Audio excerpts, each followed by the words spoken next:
Friends, मी doctor Sarika. तर आजचा आपला टॉपिक आहे दातामध्ये सेन्सिटिव्हिटी असणे किंवा अचानकपणे खूप जास्त प्रमाणामध्ये झणझणाट दातांमध्ये होणे.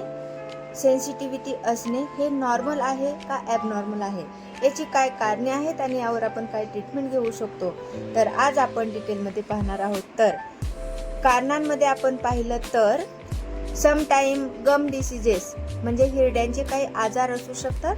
टूथ ग्राइंडिंग, काही लोकांना ग्राइंड करतात झोपेमध्ये किंवा अचानकपणे, दातावदात खाणं याला म्हणतात. डेंटल इश्यूज असतात. परत काही लोक अतिशय जास्त प्रमाणामध्ये हॉट गरम पदार्थ खातात किंवा जास्त कोल्ड पदार्थ घेतात.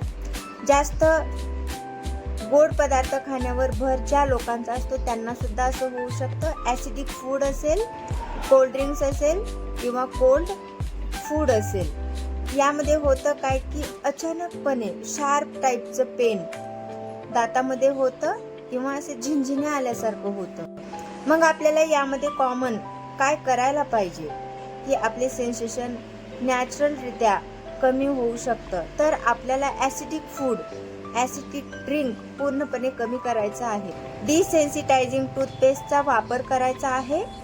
ब्रश जंटली सॉफ्टपणे करायचा आहे किंवा मग आपण माउथ गार्डचा वापर सुद्धा करू शकतो. होमिओपॅथीमध्ये जसं तुम्हाला माहीतच आहे खूप सारे मेडिसिन्स आहेत, बट मी आज तुम्हाला काही मोस्ट इंडिकेटेड मेडिसिन्स सांगणार आहे की ज्यामुळे तुम्हाला बऱ्यापैकी आणि खूप छान रिझल्ट येऊ शकतो. तर सगळ्यात पहिली मेडिसिन आपण पाहिली तर calcarea फ्लूर 12x, calcarea for 6x आणि सिलिशिया 6x किंवा 12x सुद्धा आपण घेऊ शकतो. आपल्याला ह्या तिन्ही मेडिसिन टॅबलेट फॉर्ममध्ये घ्यायच्या आहेत आणि इक्वल क्वांटिटीमध्ये, म्हणजे प्रत्येकी 3 गोळ्या 3 वेळा घ्यायच्या आहेत. म्हणजे कॅल्केरिया फ्लूरच्या 3 गोळ्या सकाळी, 3 दुपारी, 3 संध्याकाळी. कॅल्केरिया फॉरच्या 3 सकाळी, 3 दुपारी, 3 संध्याकाळी आणि सिलिशियाच्या 3 सकाळी, 3 दुपारी आणि 3 संध्याकाळी. कमीत कमी 3 महिन्यासाठी हे मेडिसिन आपल्याला घ्यायचं आहे. आणि लहान बच्चूमध्ये आपण पाहिलं तर क्वांटिटी 2-2ची द्यायची आहे. खूप छान रिझल्ट पेशंटला येऊन जातो.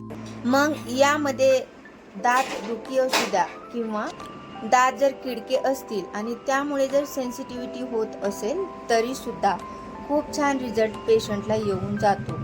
जर महिला ब्रेस्ट फिडिंग असेल म्हणजे बच्चूंना दूध पाजणारी बाई असेल, म्हणजे आफ्टर डिलिव्हरी जर पेशंटला सेन्सिटिव्हिटी खूप वाढलेली असेल, म्हणजे पेशंट येऊन सांगतं की जेव्हा ही बाळाला दूध पाजते किंवा डिलिव्हरीनंतर हिच्या दातामध्ये खूप सेन्सिटिव्हिटी येते, अशा वेळी आपण त्या पेशंटला चायना 30 देऊ शकतो. सकाळी 2 थेंब, संध्याकाळी 2 थेंब. रिझल्ट येईपर्यंत आपण त्या लेडीला हे मेडिसिन देऊ शकतो. खूप छान रिझल्ट येऊन जातो. प्लॅन्टॅगो मेजर मदर टिंचर हे आपण डायरेक्टली दातांना ॲप्लाय करू शकतो. मग दाताची केरीज असू द्या, किटन असू द्या किंवा सेन्सिटिव्हिटी असू द्या, खूप छान रिझल्ट पेशंटला येऊन जातो. आणि कॅल्केरिया फॉर 6x सुद्धा म्हणजे सिंगल मेडिसिनसुद्धा आपण सकाळी 4, दुपारी 4 आणि संध्याकाळी 4 अशा जरी मेडिसिन घेतलं तरी खूप छान रिझल्ट पेशंटला येऊन जातो. तर मित्रांनो, तुम्हाला असेच वेगवेगळे होमिओपॅथिक ट्रीटमेंट वेगवेगळ्या आजारांवर पाहायची असेल, विदाऊट साईड इफेक्ट ट्रीटमेंट पाहायची असेल तर नक्कीच माझ्या चॅनलला सबस्क्राईब करा, माझ्या व्हिडिओला लाईक करा आणि लास्ट म्हटलं तर बेल आयकन दाबायला विसरू नका. Thank you so much.